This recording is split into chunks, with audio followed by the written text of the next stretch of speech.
bitmez. Umut biterse her şey biter. Bütün zor şartlara, koşullara rağmen geleceğe umutla bakıyoruz.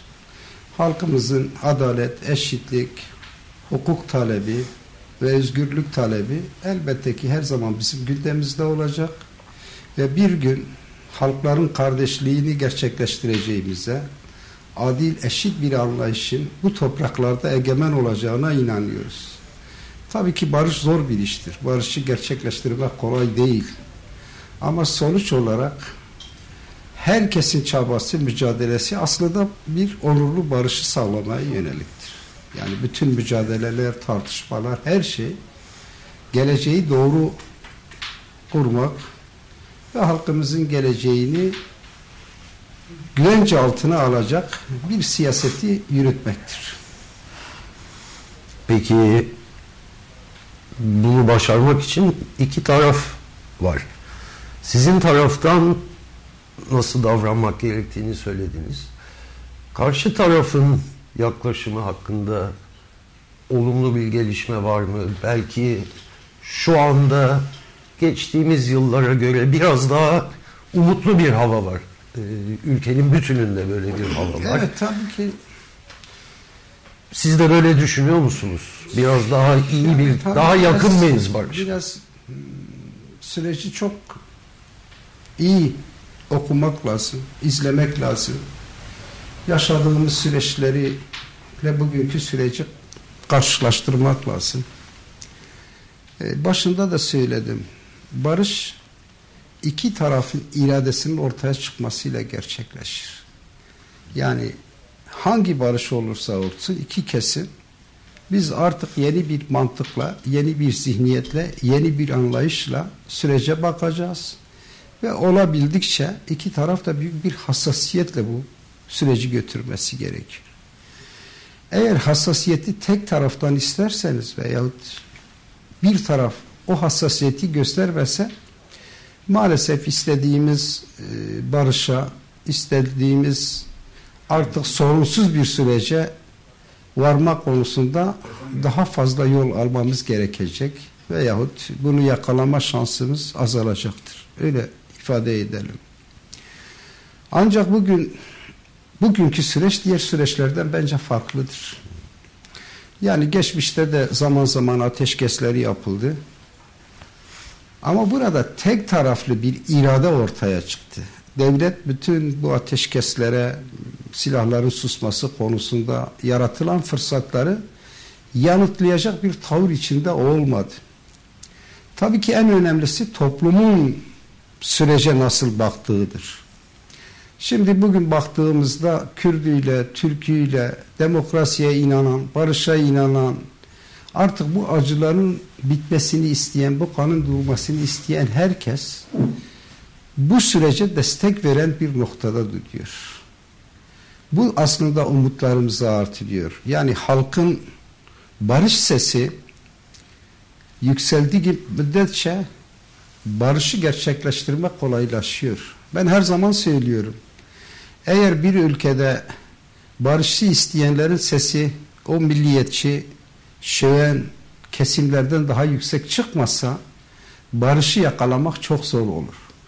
Ama bugün gerçekten bunu görüyorum. Yani barış isteyenlerin, artık bu sorunun, Kürt sorunun çözümünü isteyenlerin sesinin gür çıktığını ve bu konuda toplumda bir destek olduğunu görüyoruz. Ya Kürdüyle, Türküyle artık yeni bir sürecin içine girilmesi konusunda bir irade var, bir talep var, bir istek var.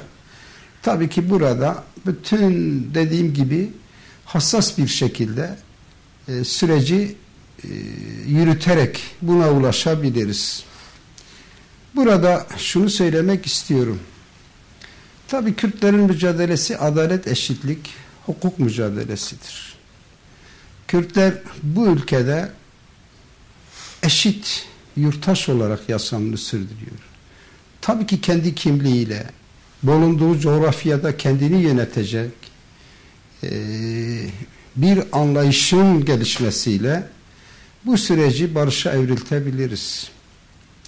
Şimdi burada eğer bir inkar, bir asimilasyon siyaseti yürütülecekse burada Kürtlerin böyle bir süreci desteklemesi veyahut bu sürecin geliştirilmesinde çok büyük katkı sunamayacağını da görmekteyiz. Böyle bir endişeniz var mı Ahmet Bey? Yani bu sürecin... Tabii yani onu aşmaya çalışayım. Yani zaman zaman işte Sayın Başbakan çıkıyor, diyor ki biz asimilasyona karşıyız.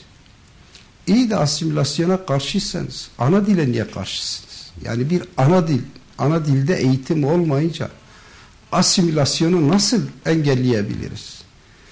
Bugün birçok insan tanıyorum mesela. Anne babaları hiç Türkçe bilmiyordu. Kendileri Türkçe konuşuyor. Çocukları, torunlarına geldiğimizde hiçbirisi Kürtçe bilmiyor. Şimdi asimilasyon bir eğitim hakkı olmayınca bu bir asimilasyon politikasıdır. Ana diliyle eğitim hakkına sahip değilseniz asimilasyondan kurtulamazsınız. Yani bu birinci bir şey. Bugün bırakın Kürtleri. Şimdi eğitim görmemiş Türk halkıyla eğitim gören Türk halkı arasındaki farka bakın.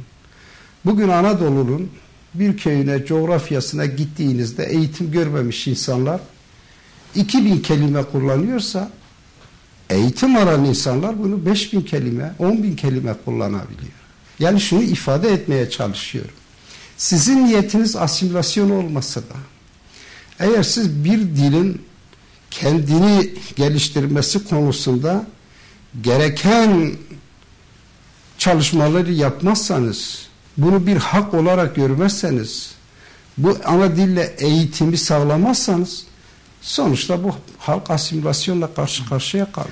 Bu bir gerçeği görmemiz lazım. Ana dilde, eğitimde Şimdi, ne noktada? Çünkü bazen de... Şöyle soralım. Mesela siz Abdullah Öcalan'la görüştükten sonra görüşülen konuların devletin gerçekleştirmesinin mümkün olduğu konular olduğunu söylediniz. Yani bu sakıncası yoksa hani gazetecilik gibi sorular sorarak bu sürecin olumsuz yönde etkilenmesinden ben de korkarım. Ayaklarımızın üstüne basarak yürüyoruz hepimiz ama aşağı yukarı ne konuşuyoruz? Bu barış süreci dediğimiz, müzakere süreci dediğimiz şeyde ele aldığımız konular, yani devletin karşılamasında bir çok ciddi bir mani görmediğiniz neleri konu? Ana dilde eğitim ve başka neleri konuşuyoruz burada? Şimdi tabii burada şu gerçeği görmemiz lazım. Kürtler 1000 yıllık Türk ve Kürt halkının ilişkileri farklıdır. Yani 1 yıldan beri birbirini destekleyen iki halk. 1071 Malazgirt'ten tutun 1500'lerde Yavuz Sultan Selim'den Kanuni Sultan Süleyman'a Kurtuluş Savaşı'na kadar ve bugüne kadar en zor dönemde birbirini destekleyen iki halk. Ama bu halk zaman içinde işte bu ulusal milliyetçilik veyahut layık kemalizm bu süreçte Kürtlerin bir halk olmaktan kaynanan haklarını kabullenmediği gibi bunu tamamen inkara yönelik bir siyaset izlemiş. O dönemlerde tabii ki Müslüman kesim, İslam kesim de bu konuda zarar görmüş Türkiye'de. Yani o layık kemalistler İslam'ı da ezmiş. Bunu çok iyi biliyoruz. Babalarımızdan, dedelerimizden, şeylerimizden. Bizi de sayın biraz canım. Ermenileri bunları. Tabii ki o ayrı o konularda biz zaten her zaman onlara da Ermeniye'de, Süryani'de bütün halkların özgürleşmesinin mücadelesini veriyor. Bizim mücadelemiz bir özgürlük mücadelesi. Özgür bir Türkiye'de halkların özgürleşmesiyle ancak birliği, beraberliği sağlayabiliriz diyoruz. Özgür olmayan bir halkın kimseye bir faydası yok. Evet, konu biraz da işte o şeye... Yani aşağı yukarı ne konuşuyoruz? Evet, tabii. Şimdi bugün çok farklı bir noktaya geldik. Yani geçmişte Kürtler gibi ezilen Müslümanlar bugün iktidarda. Eğer dindar olan insanlar, Müslüman olduğunu söyleyen insanlar, eğer Kürtlerin bu mağduriyeti karşısında ciddi bir refleks göstermese, çözüme yönelik bir şey yapmasa, Kürtlerle Türkleri geçmişte birleştiren unsur zedelenmiş olur. Aslında öyle bir noktaya gelmişiz. Yani bugün nereden bakarsanız bakın artık barış kaçınılmaz bir noktaya gelmiş. İsterseniz bu yönüyle, isterseniz Orta Doğu'daki gelişmeler, isterseniz Arap Baharı'yla belki bunların hepsini tartışırız, bütün bunları. Baktığımızda artık Kürt sorunu çözüm noktasında olması gereken bir sorun. Çözüm kendini dayatıyor ve biz bu ülkenin yurttaşları, insanları bu çözüme doğru yaklaşmamız, katkı sunmamız gerekir. Şimdi tabii daha önce de ben İmralı'da Sayın Öcalan'la yaptığımız görüşmeleri olabildikçe yansıtmaya çalıştım. Yani Sayın Öcalan'ın niyetini yansıtmaya çalıştım. Tabii ki o da bugünkü süreci çok iyi görüyor, çok iyi okuyor. Bugün hep mezhepsel çatışmaların, etnik çatışmaların Orta Doğu halklarına ne kadar zarar verdiğini çok iyi görüyor. Bu nedenle halkların günümüzde demokratik ünitede birleşmesi, bütünleşmesi ve tabii ki halkların özgürleşmesi. Şimdi burada diyor ki ben bu alanı çakmaya çalışıyorum. Ama halen Kürtler inkar edilecekse ben ne yapabilirim diyor. Burada bir şey. Evet. Birliğe, beraber ve ortak yaşamaya, adalet, eşitlik, onurlu bir barışa var mı? Ama bir inkar politikası halen sürdürülürse ben ne yapabilirim diyor. Yani belki bu cümle birçok şeyi ifade ediyor. Demokratik ünitede buluşmanın ne anlama geldiğini hepimiz biliyoruz. Yani demokratik esas temel üzerinde halkların yakınlaşması. Tabii aslında geçmişten beri getirdiği bir şey vardı. Demokratik konfederalizm diyordu. Türkiye'deki birçok insan bu kelimeyi işittiği zaman ayağa kalkıyor. Bu bir federasyon şeyidir. Ha Kürtler federasyon da isteyebilir. Ona hiç şeyim yok. Ama o değil. Nasıl bugün Avrupa Birliği'nde halklar sınırların anlamı kalmamışsa, halkların ortak geleceği için birlikler oluşturuyorsa, Orta Doğu'da da demokratik konfederalizm aslında halkların birlikte kimseye, emperyalist güçlere, başka bir güçlere muhtaç olmadan ayağa kalma ve halkların birbirleri ilişkileri doğru olma. Zaten o gelişirse Orta Doğu'da artık Kürdün, Türk'ün, Arap'ın bilmem ne tartışması olmaz. Çünkü sınırların bir anlamı kalmayacak. İnsanlar rahat rahat Orta Doğu'da böyle bir birlik oluştuğu zaman bugün Avrupa'da olduğu gibi bu gibi şeyler olur. Şimdi tabii biz meseleyi bilmeden hemen vay kıyametler koparıyoruz. Kürtler mesela işte adalet, eşitlik şey olduğu zaman Kürtçülükle suçlanıyor. Ya kardeşim biz Kürtçülük yapmıyoruz. Biz asla ve asla etnik milliyetçilik üzerinde siyaset yapmıyoruz. Bunun felaket olduğunu görüyoruz halklarımız. Ama halkım inkar edilirse, dilim inkar edilirse, kültürüm inkar edilirse elbette ki bunu kabul etmem. Halkımız da bunu kabul. Bu farklı şeydir yani. Şimdi siz inkara karşı çıkıyorsunuz da milliyetçi oluyorsunuz. İnkar edenler de toparlayıcı, kucaklayıcı oluyor. Böyle bir mantık olabilir mi? Şimdi aslında bizim geçmişteki bu mantığı, bu uygulanan politikayı ciddi bir şekilde oturup tartışmamız ve bu politikanın aslında halklara bir yarar sağlamadığını ortaya koymamız lazım. Bazen kızıyorum yani diyorum ki vicdanı kalmamış veyahut vicdanı baskı altında, dili baskı altında, kültürü baskı altında, kişiliği paramparça edilmiş bir Kürt'ün Türkiye'ye ne faydası var? Hiçbir faydası yok aslında. Ama bence halklar, insanlar özgürleştiği zaman birbirlerine güç verebilir, destek verir, dayanışmayı çok güçlü bir şekilde sağlayabilir.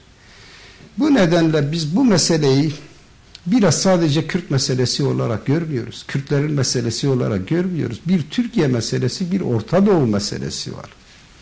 Şimdi tabii korkular olduğu zaman halkların mücadelesini de elinden almaya yönelik bakıyoruz. Uluslararası oyunların oynadığını görüyoruz. Şimdi bakınız Orta Doğu'da Arap Baharı dedik.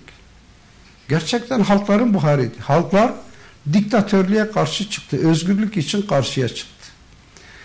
Ama bu bahar sonbahara dönüştü. Şimdi Mısır'a demokrasi geldi mi? Mısır'da istikrar sağlandı mı? Mısır'da devrim tamamlandı mı? Hayır. Devrim idiş edildi. Suriye bence devrim devam ediyor ama neyse, hayır, yani şu andaki hayır yani, ama burada o şeye geleceğim. Suriye'ye geleceğim. Suriye'de Esad bir diktatör. Gitmesi lazım. Kürtler en fazla Esad'dan darbe yemiş, zarar görmüş, inkar edilmiş. Hatta kendi köyünde yıkılan evini tamir etme imkanı bile sağlanmamış, yasaklanmış. Kimlik kağıtları bile yok. Biliyorum öyle. Şimdi burada halkın bir devrim sürecinde, şimdi bu devrimin rengini değiştirmeye yönelik bakıyorsunuz, ulusal arası radikal güçler, bilmem çeteler, bilmem ne oraya girerek devrimi önünü kesmeye çalışıyor. Ve burada bakıyoruz ki etnik veya demokrasinin dışında Suriye'de, Tunus'ta, Mısır'da gelişen devrim hareketinin önünü kesmeye yönelik de bir şey var. Çünkü burada bu devrimin Suriye'de bitirilmesine yönelik bir çaba. İşte Katar'ın, Suudi Arabistan'ın, Bahreyn'in bilmem birçok yerden işte bu çetelerin desteklenmesi veya bu devrimin Suriye'de sonuçlanması konusunda nasıl bir oyun oynadığını hepimiz biliyoruz. Kimse aptal değil yani burada. Yani bu giden çeteler veya bu gibi şeyler işte özgürlük, demokrasi için değil bunlar. Yani bunları görmemiz lazım. Tabii ki burada Orta Doğu'nun en önemli halklarından biri olan Kürtlerdir. 4 ayrı parçada yaşayan, 40 milyon nüfusa sahip, en politize olmuş halk, en fazla eziyet çekmiş olan halk, zulüm görmüş bir halk. Şimdi bütün bu tartışmalar olurken siz Kürt sorununu adil bir şekilde bitmezseniz Orta Doğu'ya da istikrar gelmez, Türkiye'ye de istikrar gelmez. Bir istikrar. Bu dediklerinizden bütün bunlardan sonra ben burada hem mesaj veriyorum ama umut ediyorum ki artık hükümet de bu işin böyle gitmeyeceğini görmeye başladı. Ben öyle bakıyorum, öyle değerlendirmek istiyorum. Çünkü tasfiye mantığının hiçbir şeyi çözmediğini biliyoruz. Yani sonuçta tasfiye hiçbir şey. Yani Kürtler başında söyle en politize olmuş halk. Yani sürecin olurlu bir barışa mı evrilmesi mi yoksa tasfiye midir? Bunu çok iyi ölçecek bir bilince, birikime, politik deneyime sahip. Şimdi bu nedenle ben hükümetin bu dönemde sorunun ciddiyetini farkında olarak bu işe giriştiğine düşünüyorum veya inanmak istiyorum, güvenmek istiyorum. İnanıyorum başka şey, inanmak istiyorum başka şey. Hangisi?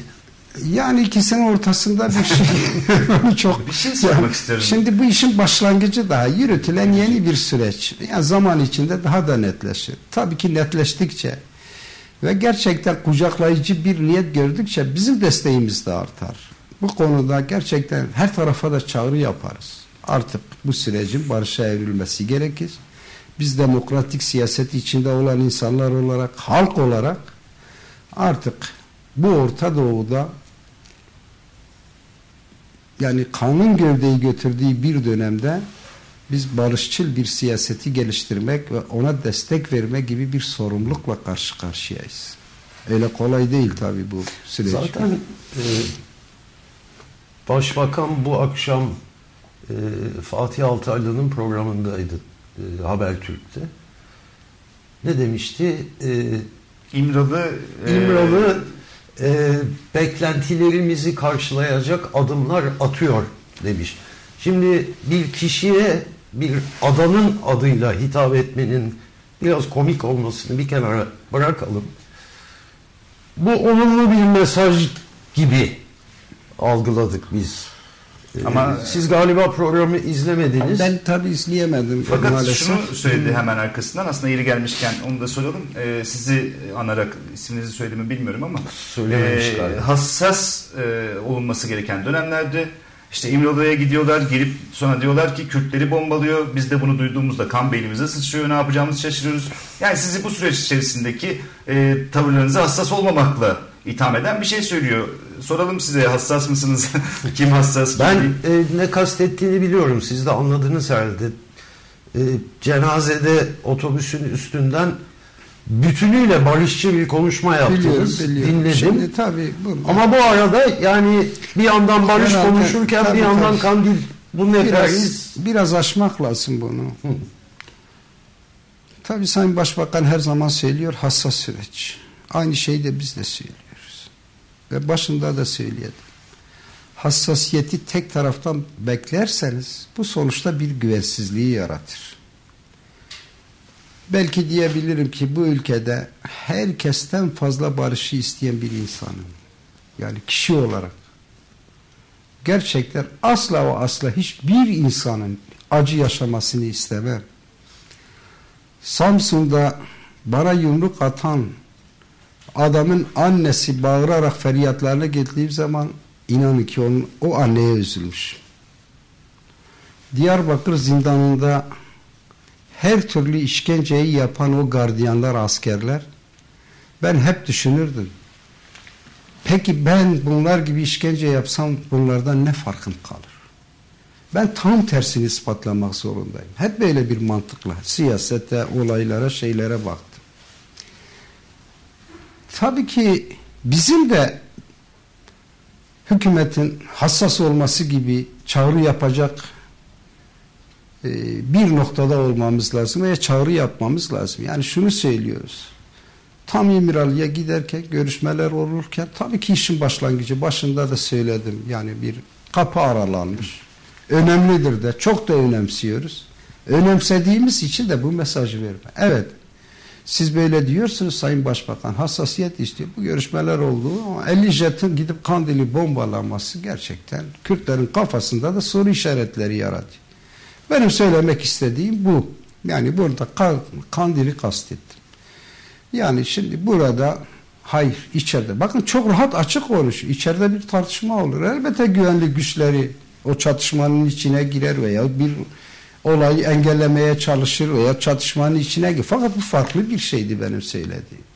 Yani böyle bir şey olurken diğer tarafta da o milliyetçi kesimlere bakın, bir tarafta yaparken bir tarafta da Kandil'i bombalıyor.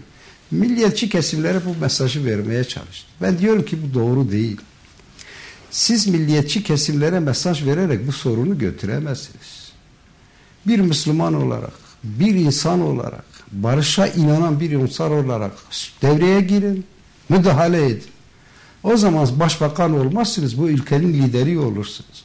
Bu kanı durduğunuz zaman ve Kürt halkını kucakladığınız zaman gerçekten bir kardeş duygusuyla, bir yoldaş duygusuyla kucakladığınız zaman siz bu ülkede kutsal bir insan olursunuz. Bizim beklediğimiz, eleştirilerimizin nedeni de bu. Sayın Başbakan, diyoruz ki sizden de hassasiyet bekliyor. Süreç tek taraflı bakma. Bizim de elbette ki süreç konusunda yapacağımız çalışmalar, hatta ikna edeceğimiz birçok şey var. Bizim bu sürece doğru girmemiz konusunda ciddi bazı şeyler. Ama bu tartışmalardan sonra Türkiye'de neler tartışılmaya başladı?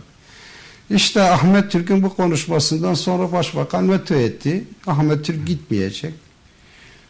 Falan vetoludur falan şeydir. Ya bunun şey yok ki yani şimdi eğer bu süreç başlıyorsa biz kurumsal olarak bu işin içinde olmamız lazım. Biz kurumsal olarak bu işin içinde olmadığımız zaman toplumda farklı tartışmalar çıkar. Bir güvensizlik yaratır.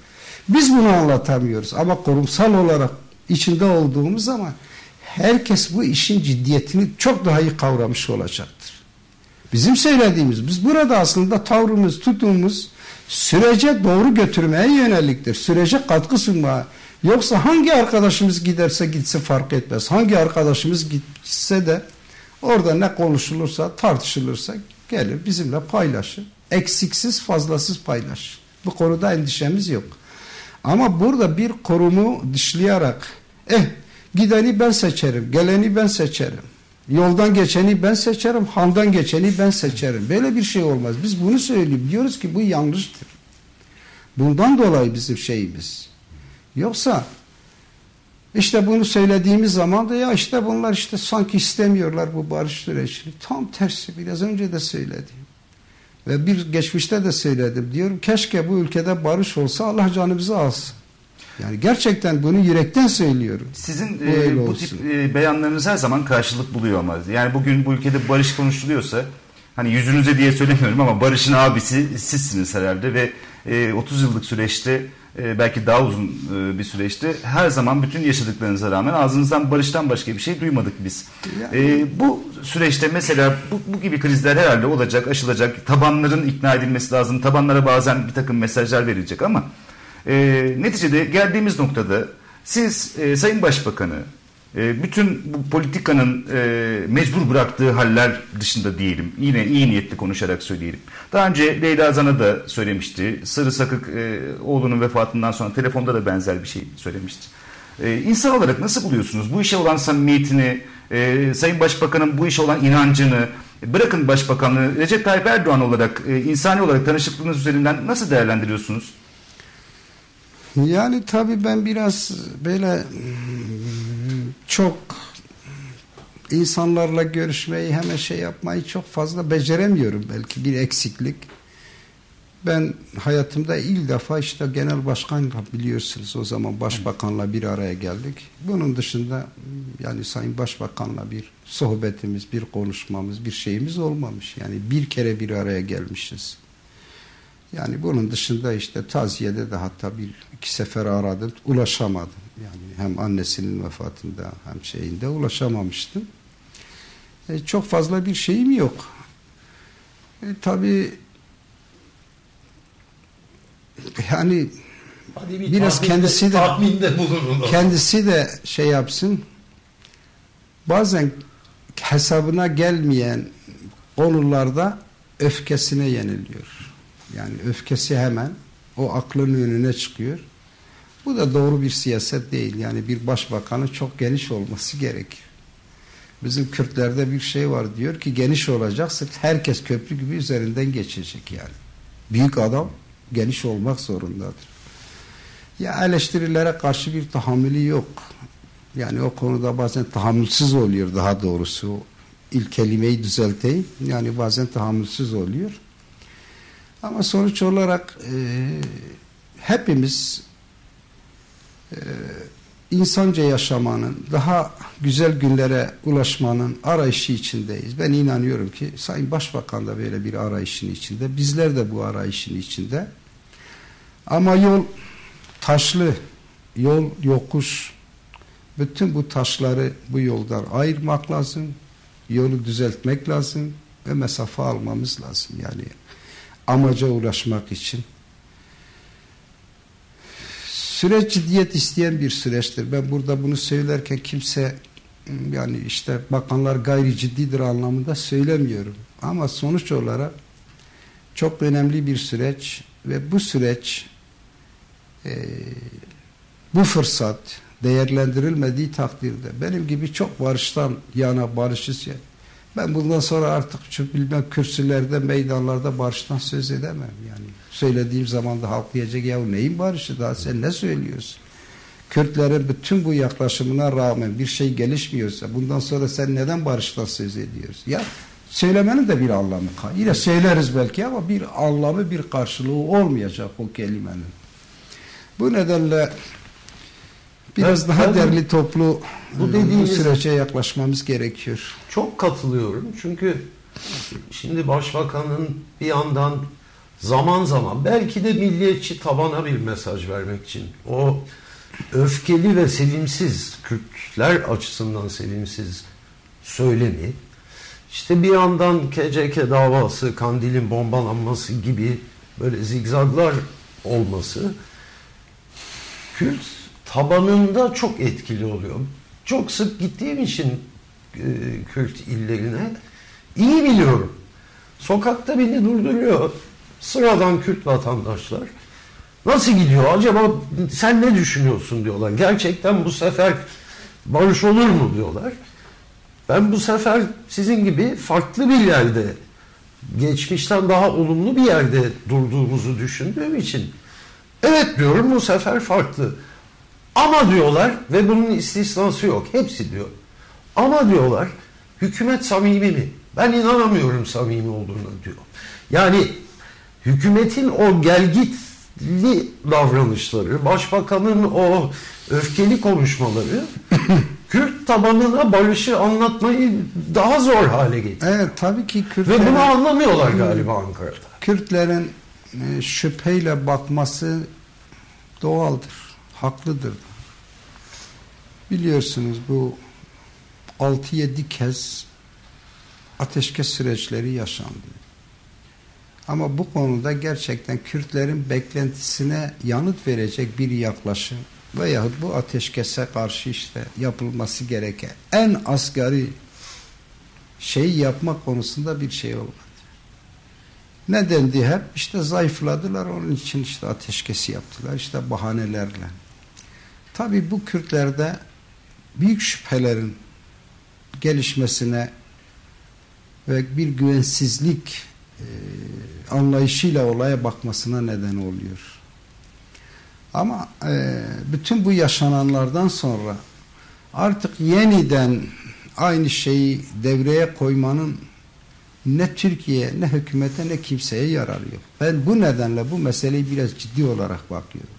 Çünkü hükümet de biliyor ki ipe un sarmakla bir şey olmaz, faydası olmaz. Veyahut işte tasfiyeyi esas alan bir mantıkla aman yine şey yap, bunun faydası olmaz. Çünkü bu gerçekleşmez. Başında söyledim, Kürtler yutmaz bunu. Bu nedenle ben bütün bunların muhasebesini yaptığımda biraz süreci önemseyen ve sürecin kalıcı bir sürece dönüşme şansının olduğuna inanan veyahut inanmak isteyen bir insanım. Yani tabii ki önümüzde neler çıkacak, neler tartışılacak, bütün bunları göreceğiz. Yani şu ana kadar umutla ama bu sürece destek vererek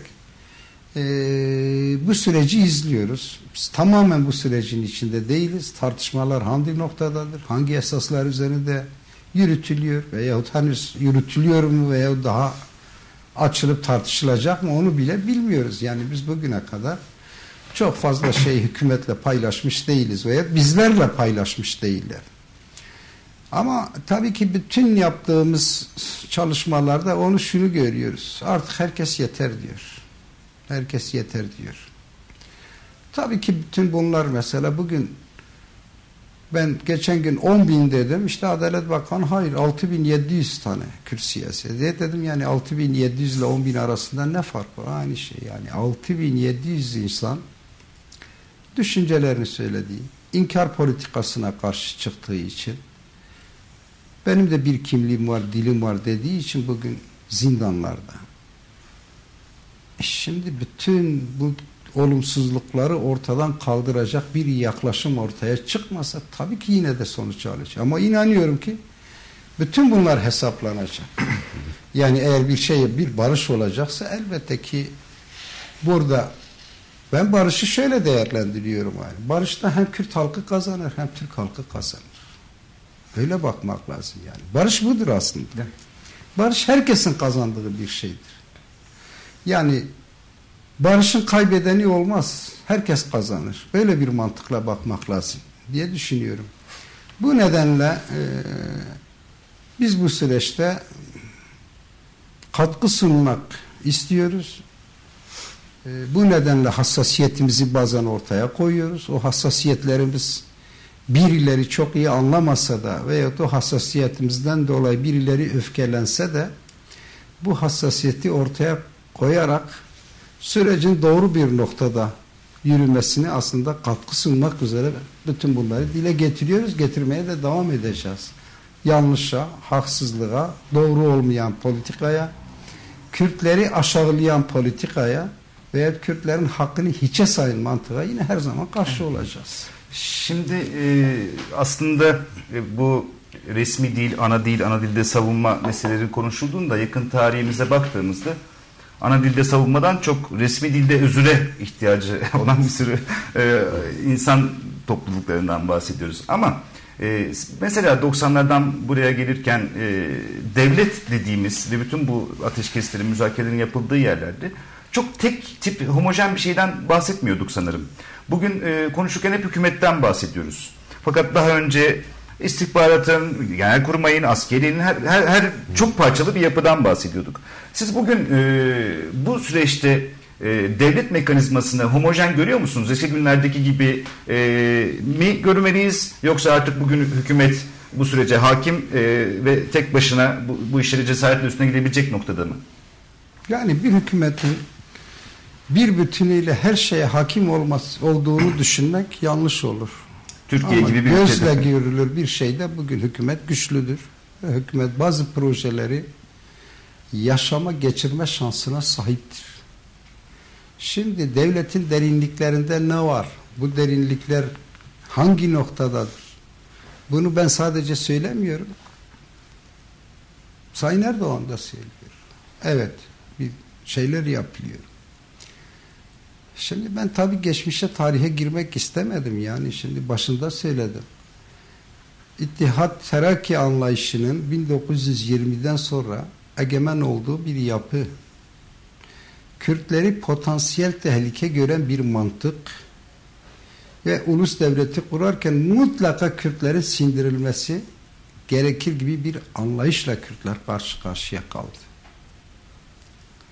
Yani bugünkü siyasetle baktığımızda bazı cephede o siyaset aslında kolay kolay değişmiyor. 1935 yılında Esad Mahmut Bozkurt'un söylediği bir şey. Kürtlerin bir tek hakkı vardır. İşte Türklere hizmet etme hakkıdır. Kürtlerin demiyor. Türk olmayan herkesin diyor. Yani şu üçlünün hepsi sanırım Sizi de kat. Evet öyle. Şimdi 1994 yılında işte dokunulmazlıklarımız kaldırıldığında Coşkun Kırca buna benzer şeyler. Kürtlerin bir tek hakkı var, susma hakkıdır dedi. Ve bugüne geldiğimiz zaman o Kemalist veyahut aslında Kemalist dediğimizde Mustafa Kemal'i kullanarak buraya gelmişler. Yoksa öyle Mustafa Kemal'in bir düşüncesi olarak da biz kabul ediyoruz. Ama ismi Kemalizm'dir. Ayrıca Mustafa Kemal'in de düşüncesi yani siz belki yani bunu söylemek yani istemezsiniz uşak programda. falan, hayır onun için değil. Yani Kürtler uşaktır falan şeklinde. Evet, Kürtleri sindirmeye, susturmaya yönelik bir siyaset izlemiştir ama Kürtler uşaktır gibi bir yaklaşım göstermemiştir. Yok canım, kendisi söylememiş, Mahmut Esat Bey'e yani söyletmiş. Zaten öyle liderler bazen hesaplarına gelmeyen şeyleri bir başkasına söyletirler. Bu siyasetin şeyidir. Hayır, o tartışmaya girmeden şunu söyleyeyim. Şimdi geliyoruz 2013 yılında aynı zihniyet bu sefer de farklı bir yerde aynı şekilde o zihniyetin devamı olarak yine karşımıza çıkıyor. İşte CHP milletvekilini söyledik. Evet, onu biraz konuşmak istedim. İsterseniz bir kısa ara verelim. Bir soluklanalım. Çay vermemişler bize. Çay isteyelim. Bir 5 dakika ara verelim. İlginç bir klip yapmış arkadaşlar. Hatta onu da izlemenizi isteyeceğim ben de sizin. Barış sürecine katkı sunmak için arada birkaç reklamımız olur. Bir 5 dakika aradan sonra kaldığımız yerden devam edelim hep beraber.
İşte bu sizsiniz. İşte bu da uydu alıcınız. Peki bu uydu alıcısıyla HD izleyebiliyor musunuz? Hayır mı? İşte bu olmadı. Getirin o uydu alıcısını 360 liraya sayalım. D-Smart HD ile siz de D-Smart'ın muhteşem dünyasına katılın. İşte D-Smart farkı. Üstelik çanak anten değiştirme derdi de yok.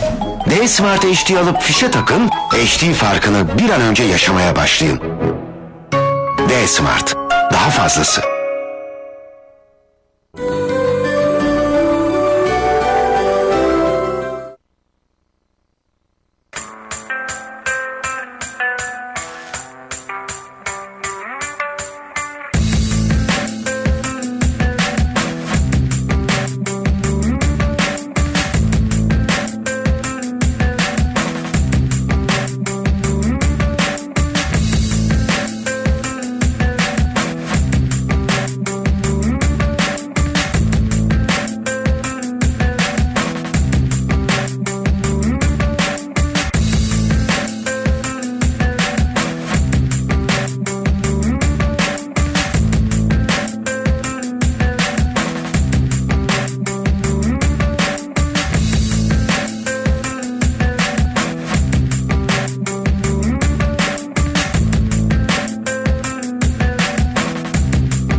Sanatın her haline yer verdiğimiz Kültür Mantarı'na hoş geldiniz. Ferhat Uludere editörlüğünde hazırlanan ve Berrak Sırman'ın sunumlarıyla renklenen Kültür Mantarı yarın 12.15'te İmece TV'de.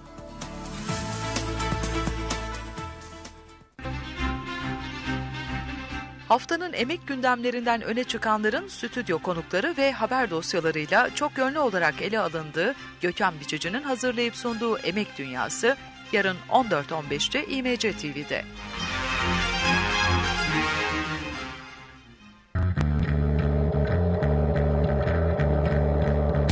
Öteki Sinema'da bu hafta Lice Defteri Gerçeği Yazdım belgeselinin yönetmeni Ersin Çelik'i ağırlıyor. Tarihi hatıra defteriyle şerh düşen Ahmet Tektaş'ın hikayesini Çelik'ten dinliyoruz. Tarihe bir notta Çayan Bilgin imzasıyla haftanın kısa filmi düşüyor. Öteki Sinema yarın 17.15'te.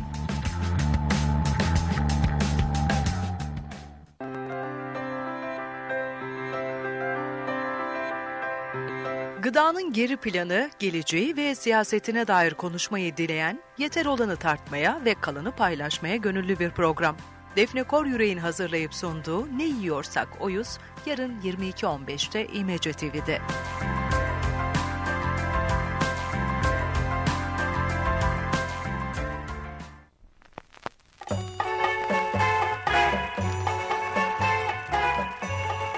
Gamuç'ta bu hafta mübadelenin 90. yılı konuşuluyor. Profesör Doktor Baskan Oran, Lozan Anlaşması'nın maddelerini, anlaşmanın uygulanmasını ve mübadelenin sosyopolitik etkilerini yorumluyor. Aris Nalcı'nın hazırlayıp sunduğu Gamuç, yarın 23.15'te İMC TV'de.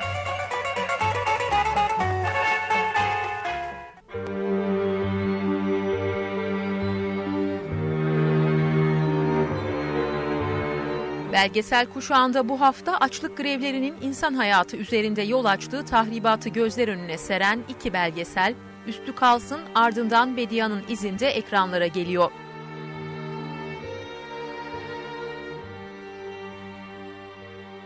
Belgesel kuşağı yarın 24.30'da İMC TV'de.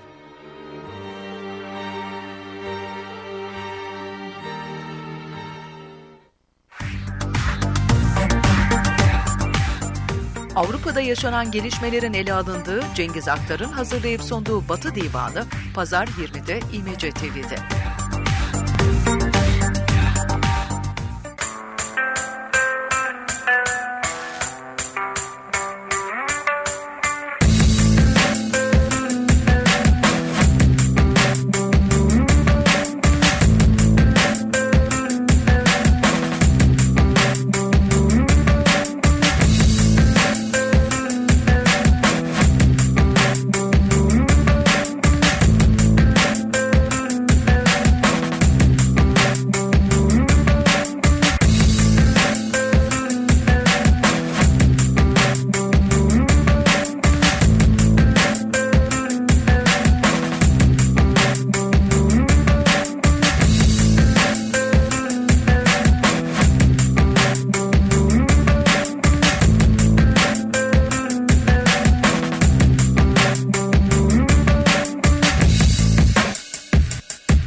hayatın her haline yer verdiğimiz kültür mantarına hoş geldiniz. Ferhat Uludere editörlüğünde hazırlanan ve Berrak Sırman'ın sunumlarıyla renklenen Kültür Mantarı yarın 12.15'te İmece TV'de.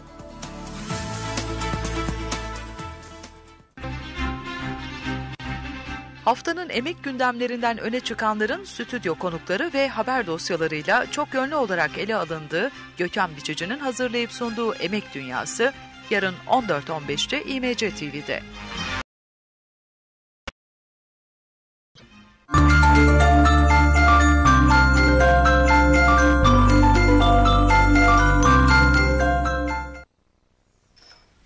Abi dursun o ya. Bak şimdi. Evet, yayına... Tekrar hoş geldiniz. Sohbetimize bıraktığımız yerden devam edelim. CHP'nin içindeki çalkantılara şöyle bir değinir gibi olmuştuk. Tabii ilk defa, belki de ilk defa bu kadar netçe bir CHP'li milletvekili arı nesine çomak soktu ya. Arı kovanına çomak soktu. Ve aslında kendi açısından doğruyu söyledi. Bana Türklerle Kürtler eşittir dedirtemezsiniz. Türk ulusuyla Kürt milliyeti eşittir bana yutturamazsınız. Şimdi toplumda çok ciddi bir tepki geldi buna. Bu umut verici bir şey. Eskiden olsa belki kimse dikkate bile almayacaktı. Fakat işin ilginç tarafı CHP'nin içinden istifa eden bir Adıyaman milletvekili dışında pek bir eleştiri gelmedi. CHP'nin genel başkanından bir eleştiri gelmedi. Halbuki çok kısa bir süre önce Hüseyin Aygün Paris'te taziye ziyareti yaptığı için eleştirilmişti genel başkan tarafından. CHP hakkında bir şey söylemenizi istemiyorum da bu barış sürecinin önündeki hükümet dışında ne tür engeller beklenebilir? Ne tür sorunlar çıkabilir? Mesela Kemal Kılıçdaroğlu, Sayın Kılıçdaroğlu kredi veriyorum dedi. Hüseyin Aygün'ün çıkışları var. Aynı zamanda Sezgin Tanrıkulu var ama işte Ayman Güler de var. Biraz da sanırım CHP içerisindeki bu krizi yaratan şey bu süreç ve Kürt meselesindeki hükümetin aldığı ve CHP'nin aldığı tutum oldu. Nasıl değerlendirirsiniz parlamentodaki diğer partilerin süreçte olan ilişkisini? Bu arada Sezgin Tanrıkulu dedin. Ben bütün bu süreçte ondan hiçbir çıt bile çıktığını duymadım. Bu lafı da etmeden duramadım. Buyurun Ahmet. Evet, tabii ki Ayman Güler söylediği aslında doğru. Zaten Kürtler ve Türkler eşit olsaydı 30 yıldan beri yaşadığımız acılar olmazdı. Bu bir gerçek tabii. Ama bunu bağıra bağıra söyleyip Kürtleri halen inkar politikası üzerinde siyaseti yürütmek, bir halkı aşağılamak gerçekten günümüz dünyasında bir siyasetçiye, hele hele bir üniversite hocasına yakışmaz. Şimdi Cumhuriyet Halk Partisi'nin kökleri belli. Hep değişim ve dönüşüm vaatleriyle ortaya çıktı ama 100 yıldan beri de bir türlü değişemedi, dönüşemedi. Yani sosyal demokrat bir parti olamadı. Şimdi kendi içinde büyük sıkıntıları yaşayan, değişim konusunda bazılarının bir refleksi olduğu zaman hemen karşısında büyük bir gücün ortaya çıktığını görüyoruz. Ben meclisteydim o gün. Daha bu hanımefendi kürsüye çıkmadan önce ben arkadaşlara söyledim. Dedim burada bir grup var. Bu grup bilinçli olarak buradadır. Bu grup Kılıçdaroğlu'nun söylediklerini boşa çıkarmak için, mesaj vermek için buradadır dedi. Ve gerçekten ondan sonra bu olaylar patladı. Çünkü oradaki profile baktığınızda hepsi ulusalcı, milliyetçi kesim. Orada işte sosyal demokratım diye CHP'nin değişim dönüşümünü isteyen kesimler ortada yok. Tabii ki eleştirilerimizi yapacağız. Ama Cumhuriyet Halk Partisi önemli bir parti. Bu kadar önemli bir süreçte, bu kadar acıların yaşandığı bir süreçte, herkesin acılarla yaşadığı bir dönemde tabii ki barışa katkı sunması çok önemlidir. Halkın beklentisi de budur. Eleştiriler de bu yöndendir. Yani bir tarafta sosyal demokratım diyeceksiniz. Bir tarafta geçmişte Kürt raporu hazırladım diyeceksiniz.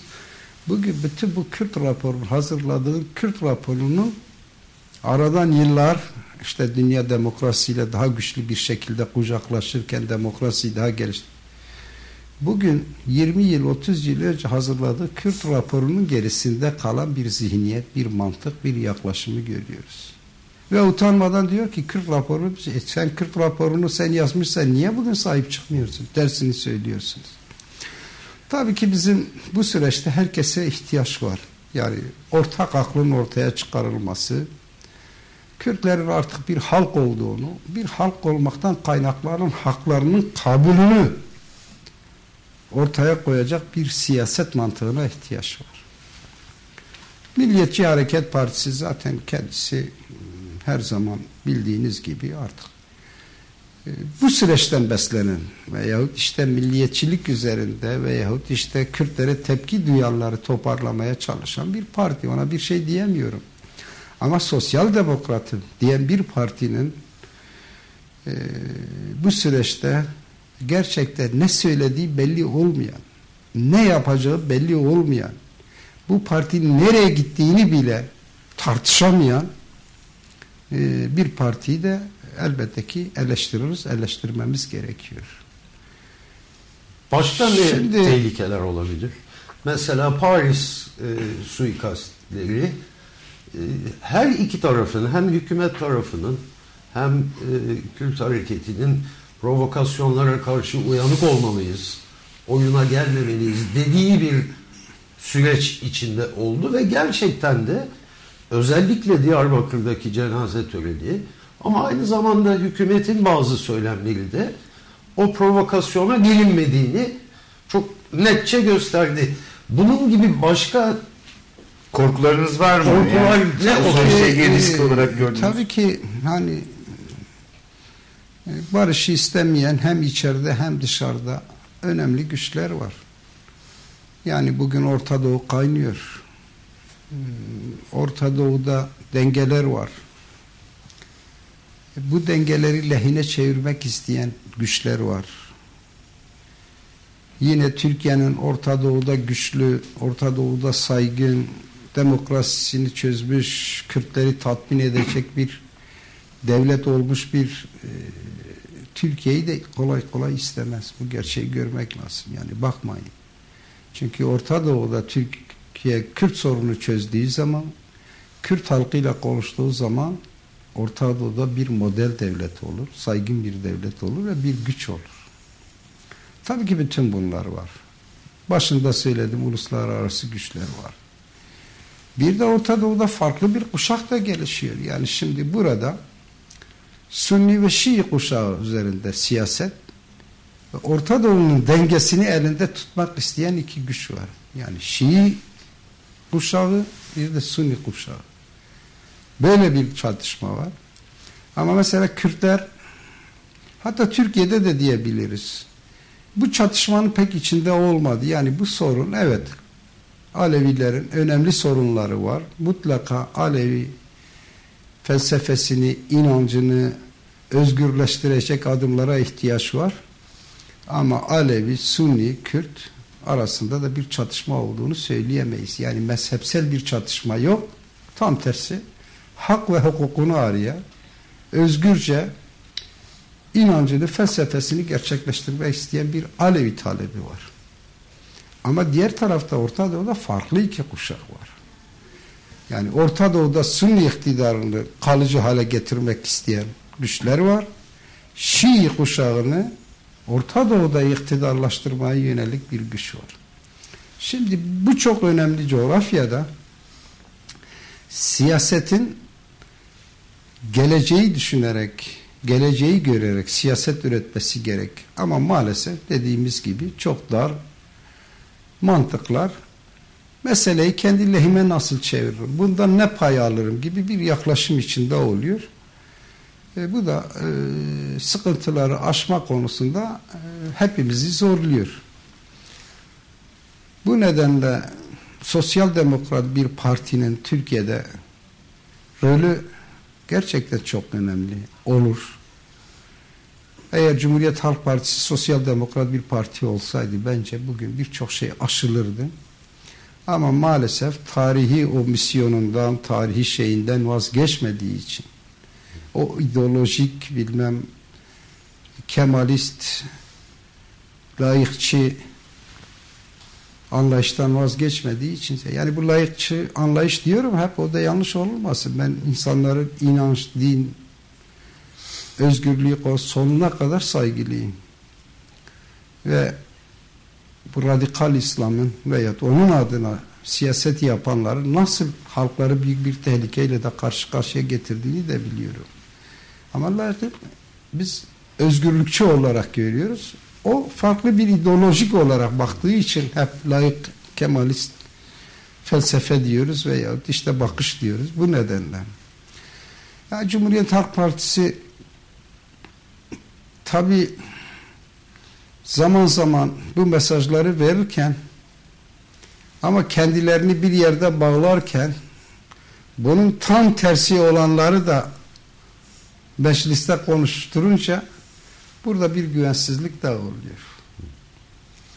Yani nasıl bir şey var, diyor ki taşlarını bağlamış ama diğer tarafı da serbest bırakmış. Peki ama az önce siz şey dediniz Ahmet Bey, yani meclisteki o grubun özellikle davrandığınız, yani bunu CHP içerisinde bir yarılma olarak görüyor musunuz? Gerçi bir başka partilerinde yorum başında söylediğim yani halen kimlik arayışı içinde olan bir parti konumuna girmiş. Yani kimliğini bulamamış bir parti. Ne olduğunu kendisi de bilmiyor.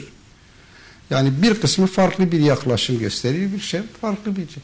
Yani sonuçta Dersimli bir kadın, özgürlük mücadelesi, yıllarda zindanlarda yatmış, özgürlük için mücadele vermiş bir kadın Paris'te bir suikastla karşı karşıya geliyor. O aslında bir CHP milletvekili de bir de Alevi. CHP milletvekili de Alevilerin şeyinde, bütün Alevi cemaati kalkıp başsağlığına giderken gitmek zorunda kalıyor. Ki ailesini de tanıyormuş sayın. Ailesini de şimdi siz böyle bir cenaze için bile bu kıyameti koparırsanız nasıl sosyal demokrat olursunuz? Nasıl Kürtlerle Türkleri kucaklaştırırsınız? Yani bence en önemlisi bu. Ha bu Hüseyin Aygün şahsi için de söylemiyor. Hüseyin Aygün doğru dürüst bugüne kadar bize selam da vermiş değil. Ama yaklaşım biçimleri gelecek. Yani sonuçta insanlar ailelere gidip başınız sağ olsun diyor. Ailelere gidiyor. Bunu bile tahammül edemeyen bir parti nasıl bu ülkenin sorunları üzerinde tarafsız bir bakışın geliştirebilir? Veyahut kucaklayıcı bir anlayışı geliştirebilir? Geliştiremez. Ben korku derken benim aklıma şöyle bir şey de geliyor. Bir hafta 10 gündür merkez medyada bu darbe davaları, balyoz davası, fişleme davası, bir dizi subayın hapse düşmesine yol açan davalarla ilgili olarak böyle bir frene basma. Biraz barış süreciyle ilgili olarak da öyle. Mesela bugün Hürriyet'in baş sayfadaki büyük manşeti bir filo komutanının davası var. Fişleme davasında sanık. Yurt dışına çıkma yasağı varmış. Ya savaş çıkarsa yurt dışına çıkamayacak. Hürriyet'in ana manşeti. Daha geçenlerde Deniz Harp Okulu'nun mezuniyet töreninde birkaç ay önce işte birdenbire gösteri yaptılar. Korsan gösteri yaptı subaylar ve emekli subaylar. Hapisteki amirallerin fotoğraflarını çıkardılar falan.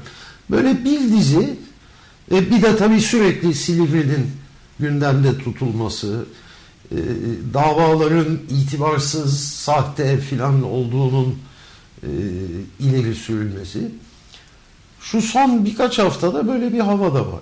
Son bir haftadır da Hürriyet gibi gazeteler. Şimdi bunların arkasından ne geleceğini ben anlıyorum, biraz... Bir de tabii başbakan kendisi bütün subaylar hapiste, bu nasıl iş dedi. Bu da biraz beni korkutuyor. Yani Türkiye'de askerlerin siyasete yön verdiğini, askerlerin kabulü olmadan hiçbir siyasi projenin yürütülemeyeceğini hepimiz biliyoruz. Ve askerlerin Türkiye'yi yönetme veya iktidar mantığı Cumhuriyet'ten bugüne kadar sürüp gelmiş. Ve bunu kabul etmeyen güçlere karşı da her türlü oyunları oynadıklarını biliyoruz. Yani darbeden tutun, şeye kadar tutun, en azında işte süreci. Ve ben bazen şunu söylüyorum, hangi parti iktidarda olursa olsun, eğer askerin iktidarına göz koyarsa asker onun karşısındadır. Böyle bir ideolojik yaklaşım da değil. Yarın Milliyetçi Hareket Partisi olsun ama askerin iktidarına karşı, gücüne karşı bir şey gösterirse onlarla da uğraşır. Bu bir gerçek. Ancak tabii demokrasilerde kantarın topuzunu da kaçırmamak lazım. Yani siz meseleyi çok fazla yaygınlaştırırsanız sonuçta halka da ya ne oluyor diye bir tepki gelir. Yani şimdi biz kendi alanımızda söylüyoruz işte keceke diye 10.000 içeride. Halk diyor ki ya bu neyin nesidir? Şimdi diğer tarafa da bakmak lazım. Yani orada da tabii ki mutlaka bazı sıkıntılar var. Mutlaka bugüne kadar içeride olmaması gereken birçok insan da vardır. Veyahut o kadar süreyi yatmıştır yani. Ha burada birileri suçsuzdur anlamında söylemiyorum. Ama burada bir denge oluyor. Tabii ki barış olacaksa toplumun iki kesimini de terazinin iki tarafına koyup eşit olarak bakmak lazım. Yani burada bir rahatlatma yani toplumsal barış, uzlaşı bazen hiç istemediğiniz, sevmediğiniz insanlar için de toplumsal barış ve uzlaşı için bazı projeleri ortaya koyarsınız, bazı açılımları yaparsınız. Tabii bu bizim konumuzun dışında olan bir şeydir ama ben mantıksal olarak bakıyorum. Sonuçta toplumda her kesim için bir duyarlılık var. Şimdi bu duyarlılığı çok iyi gören, anlayan ve bunu zararsız hale getirebilecek bir yaklaşımı ortaya koymak gerekiyor diyorum.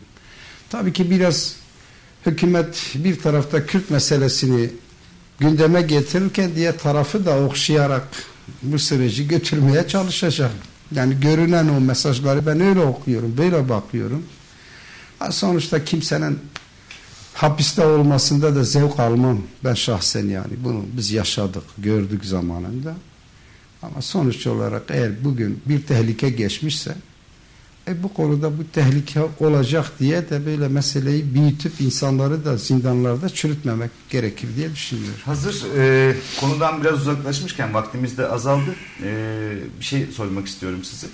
Şimdi 2015 geliyor ve işte Ermeni soykırımının 100. yılı dünyada gündem olacak ve bu Türkiye'yi de çok yakından ilgilendiren bir konu. Geçenlerde mecliste eski Türk Tarih Kurumu Başkanı, şimdi MHP milletvekili olan Yusuf Alaçoğlu, sizleri işaret ederek Ermeni meselesiyle ilgili asıl sizin suçunuz var bu konuda anlamına gelecek bir takım sözler sarf etti.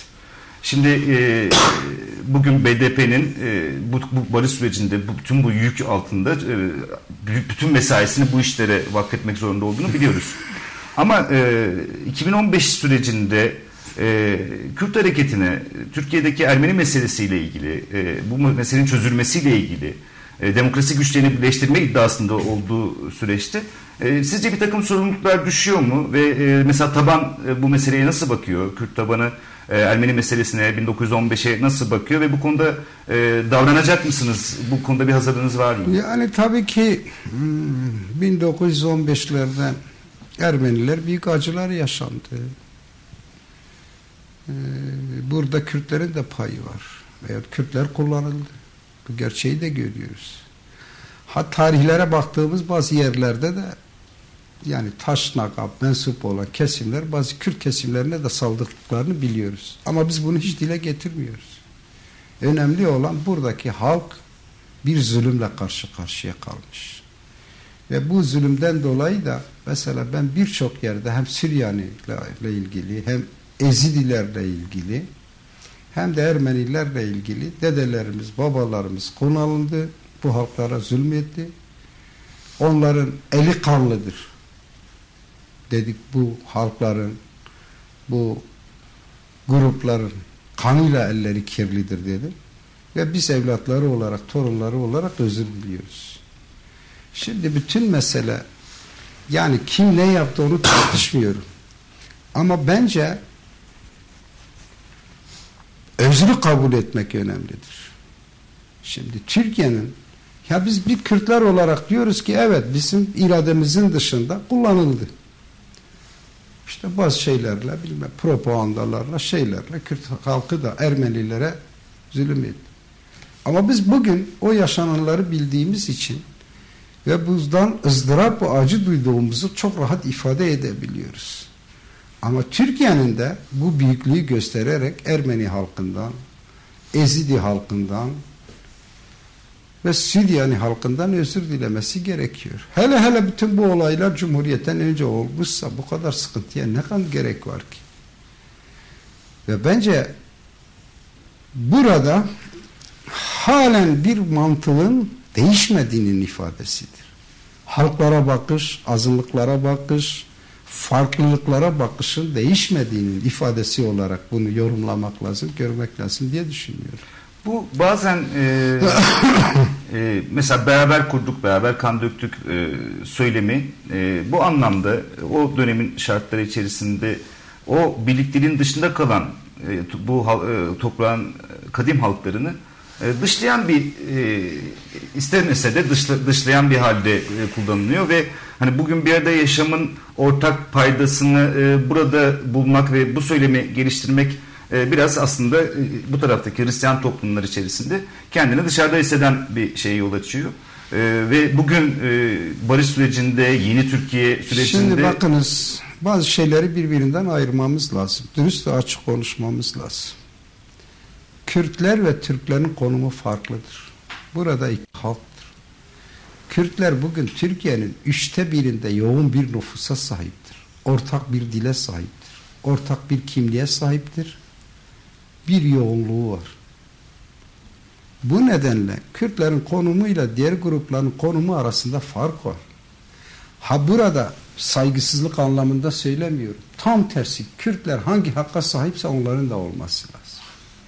Ama sonuç olarak bugün diyelim ki Ermeni halkı bugün belli bir nüfusu yoğunluğu nerede olabilir? Diyelim ki okul istiyor. Onun olması lazım. Veya Çeçen olsun, Gürcü olsun, Abaza olsun. Kürtler gibi belli bir coğrafyada belli bir yoğunluğa, belli bir şeye sahip midir? Değil. Şimdi burada meseleli hak, özgürlük, adalet, eşitlik her grup için mutlaka olmalıdır. Ama Kürtler bugün sayısıyla, nüfusuyla, yoğunluğuyla, 4000 yıllık tarihiyle bu topraklarda yaşayan bir halk. Ha Ermeniler de öyleydi ama Ermeniler maalesef işte artık yoklar. Artık yok edildi. Yok edildi diyelim. Şimdi bütün bunlar ama bugün halen Kürtler bunu koruyabilmiş. Ha Kürtler Müslüman olmasalardı acaba aynı şeyle karşı karşıya kalmazlar mıydı? Mutlaka kalacaktı. Başında söyledim. Dedim ki Kürtlerle Türkleri biraz kucaklaştıran, tarihten beri ortak bir mücadeleyi birlikte vermeye iten en büyük neden İslamiyet'tir. İslamiyet olmasaydı bugün bu bağlar bugün olmayacaktı. Çoktan kopmuş olacak. Ama şimdi yine tekrarlamak istiyorum. Geçmişte Müslümanlar da ezildi. Biz hepimiz ezildik diyenler şimdi iktidardaysa bunu ortadan kaldıracak bir duruş göstermesi lazım. Yani Resulullah da diyor ki kendi komşusunu düşünmeyen benden değildir diyor. Kur'an-ı Kerim diyor ki ben insanları ırkık, mezhep, cinsiyet birbirini tanısınlar ve birbirleriyle diyalog kursunlar diyor. Yani bu İslamiyet'te, demokraside de bu var. Evet. Haklı şey. Şimdi bu nedenle bu süreç çok farklı bir süreç. Yani Kürtler bu inancını kaybettiği zaman artık kucaklaşma veya işte birlikte yaşama talebi aslında Kürtler bugün tartışıyor. Yani ben ne yapsam da beni kucaklamak istemiyor. Yoksa Kürtler ayrılmak istediği için değil. Yani o bütün şeyine rağmen böyle inkarcı, asimilasyoncu bir siyasetle karşı karşıya kaldığı için Kürtler artık yoksa Kürtlerin Türk halkıyla bir sorunu yok aslında. Ama yürütülen siyaset Kürtleri daraltmış. O noktaya getirmiş. Sıkıntı burada. Yani 100 yıldır yürütülen siyaset Kürtleri artık devlete güvenini ortadan kaldırmış. Devletin kendisini kucaklayacak bir siyaset yürütmeyeceğine inandırmış veya inanmış. Bütün bunları görmemiz lazım. Ama sonuç olarak bakıyoruz ki yürütülen bu siyasetlerin sorunu çözmediği gibi Kürtlerin de bitmeyeceğine göre yeni bir mantıkla, yeni bir anlayışla ele alınacağını ben düşünüyorum. Ben olsam böyle bakarım. Çünkü her türlü yöntem denedi. 30 yıldır 12 Eylüller, zindanlar, faili meçhul cinayetler, köy boşaltmalar, her şeyi yaşadı Kürtler ama bitmedi. Demokratik siyasete eğildi. Ne ilçe başkanı bıraktı, ne ilçe başkanı bıraktı, ne belediye başkanı bıraktı, ne yönetici bıraktı. Ama dün Mardin'de kongre yaptım, salon dolu. Ve il başkanlığına 3-4 tane aday çıktı. Ha demek ki yürüttüğümüz siyasetin yıldırmıyor yani. Bir şeyi yok. Kürtler nezdinde hiçbir karşılığı yok. Ve Kürtler yürüttüğünüz siyasetten dolayı da sinmez, boyun da eğmez. O zaman nedir? Tek mesele adil bir yaklaşım, eşitlikçi bir yaklaşımla kucaklamadır. Peki. Vaktiniz var mı? Var yani. Hükümetin, yani net bir soru sorayım. Hükümetin şu anda parti politikası olması da gerekmiyor. Sizce neler yapması gerek? Hangi adımları atması gerek? Somut. Şimdi yani hangi adımları atarsa inandırıcı olacak ve barışa doğru net. Bu süreçler en tehlikelisi de budur. Şu olsun, şu olmasa olmaz. Evet. Veya şunu istersen olmaz. Bu tehlikelidir, sürecin önünü kapar. Ben dikkatle konuşmaya çalışıyorum ve benim şeyim de bu. Önce güven ve niyeti doğru bir şekilde ortaya koy. Nelerin yapılabileceğini tartışmak. Neler yapabiliriz? Toplumsal hassasiyetler neyi kaldırır? Kürtlerin talebi tatmin edecek bir formül nasıl bulunur? Bu formül bulunduğu zaman Türk halkı evet benden bir şey alınıyor, veriliyor gibi bir düşünce içinde olmamalı. Bu nedenle ben hep bu tartışmalara bazıları gibi şunu istiyor, şunu istiyor, şunu istiyor, bu sıralamaları ben doğru bulmuyorum. Ama biz hepimiz de biliyoruz ki yapılması gerekenler bellidir. Kürtler bir halktır. Bir halk olmaktan kaynaklanan hakkı var, hukuku var. Bunun doğru okunması gerek. Yoksa işte şu olmasa ben kabul ettim. Şöyle böyle bir şey. Bugünden yarına değil lazım. Yani bu bir süreç. Tabii ki bu bir süreç işidir ayrıca. Yani öyle bakmak lazım diye düşünüyorum. Size son bir soru soracağım. Biraz da çok ciddi şeyler konuştuk. Biraz da kişisel bir soru olsun. Gülümseyerek bitirelim diye. Bir yerde okumuştum. Türkiye'de Kürt sorununun ispatı Ahmet Türk'ün soyadının Türk olmasıdır. gibi bir şeydi. Ya ben şunu söyleyeyim. Ben 2 kişi tanıyorum soyadı Türk olan. Biri sizsiniz, biri de bir arkadaşım Çiğdem Türk, o da Çerkes. Bu soyadı Türk olan benim tanıdığım 2 kişinin ortak yönü Türk ikisi de Türk değil. Şöyle bağlayayım. Şimdi dikkatle bakarsanız Türk, Öztürk, bilmem Göktürk hangisini araştırsan Türk değil. Yani o soyadı vererek bir de hani o dönemde nüfus memurları gitmiş o aileye biraz ilgi gösterdiği zaman ya hangi soyadı Türktür diye. Size Türk olsun. İyilik olsun diye mi? Yani mantık o yani öyle. Yoksa bizim ailemiz, babamız, dedemiz zavallı birisi bir tek kelime bilmiyordu. Soyadı kanunu çıktığı zaman o gitmiştir köye işte senin soyadı şu, senin soyadı şu. Yani öyle seçerek hiç yani bir itibar verilmek için geniş bir ailemiz aslında. Ya itibar vermek için ya da işte Kürtler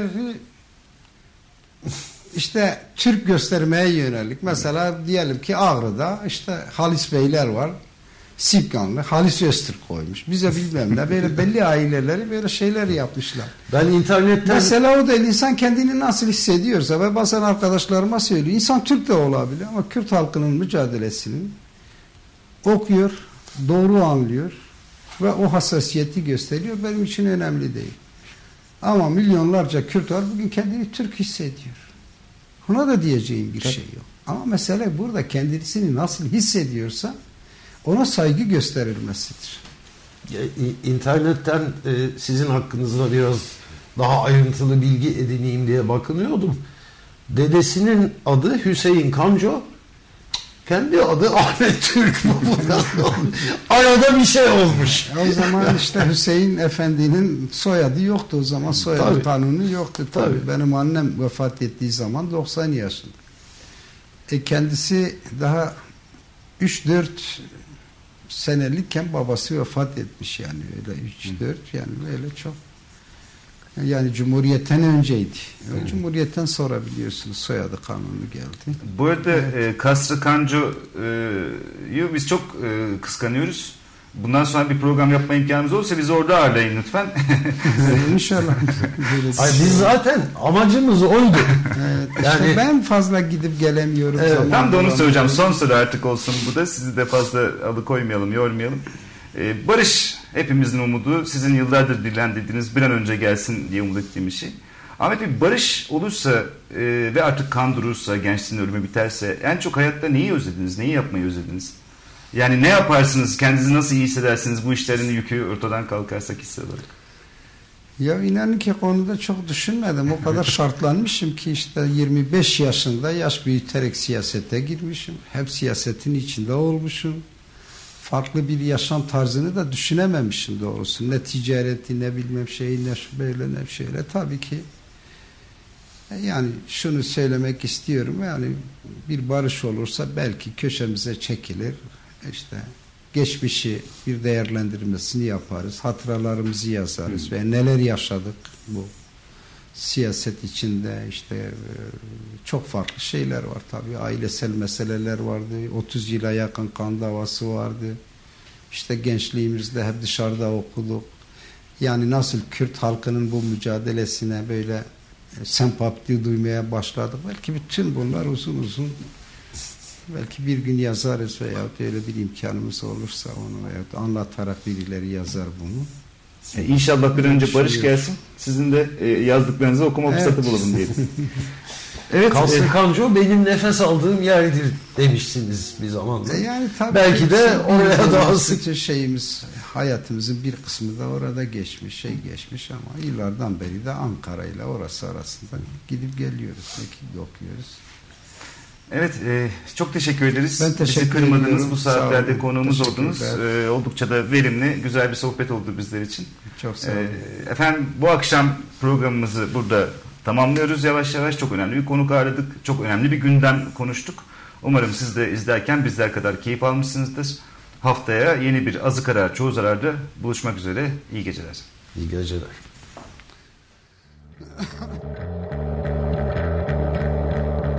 Öteki Sinema'da bu hafta Lice Defteri Gerçeği Yazdım belgeselinin yönetmeni Ersin Çelik'i ağırlıyor.